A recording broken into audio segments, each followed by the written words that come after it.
Welcome to my channel. My name is Laura. I am playing 30 Cozy Games in 30 days, and today I'm playing A Little to the Left, which is something I'm very excited about because I absolutely love A Little to the Left. Spoilers for the overall opinion on this one. It's one of my favourite games that I've played so far this year, so I'm really excited to have another play around on it and give my thoughts on this game. Little to the Left, I think, is a specific game made for people with a particular sort of brain, and I have that sort of brain. In the game, you sort of work your way through levels, organising, sorting out puzzles, fitting things into the right places that they are made for, and that is it. There is no storyline to this game, there's just levels that you work your way through, and each level is completely different. Some have one solution, some have multiple solutions, but always there is a correct answer. So there's no kind of interpretation really with the game. There is a correct answer. As I say, sometimes multiple correct answers, but it's just about finding that answer. Now, I've shown a few of the puzzles from earlier on in the game. Some of them are really straightforward, like this one, just fixing pictures to be in the right frame. Others are a little bit more complicated that took a little while longer. Now, I played this game mostly, I would say, just before bedtime. It's the perfect sort of unwinding game for me that I can just play a few levels of and put things in the correct order where they need to be, and then it just sets me off to sleep perfectly. However, there were a couple of the levels that were a little bit more difficult than the easier ones that I'm sort of perhaps showing here. But if you get stuck on any level of A Little to the Left, you can skip that level and then carry on with the game as if nothing ever happened. And I did that a few times with a few of the harder levels. As I say, I tended to play this game in the evening as I was trying to fall asleep. And if there was anything kind of particularly taxing, I would skip that and then I played those levels through. You can just go back and carry on with those levels at a later date, which is what I did when I was a little bit more awake.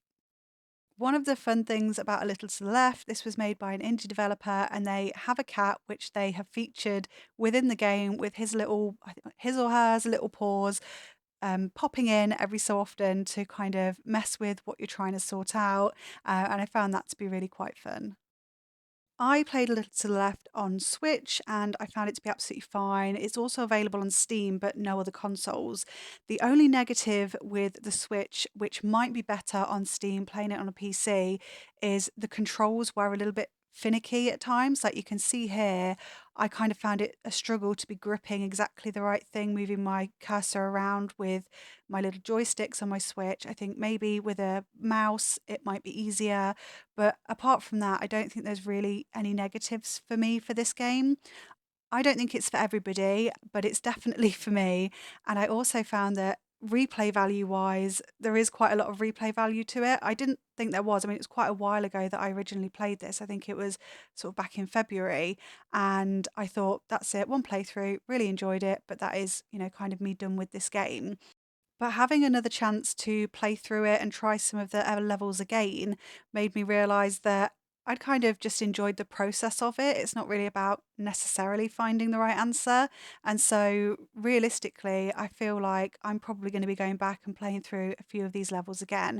I really enjoyed them. I really enjoyed having a chance to try again to find out about that replay value.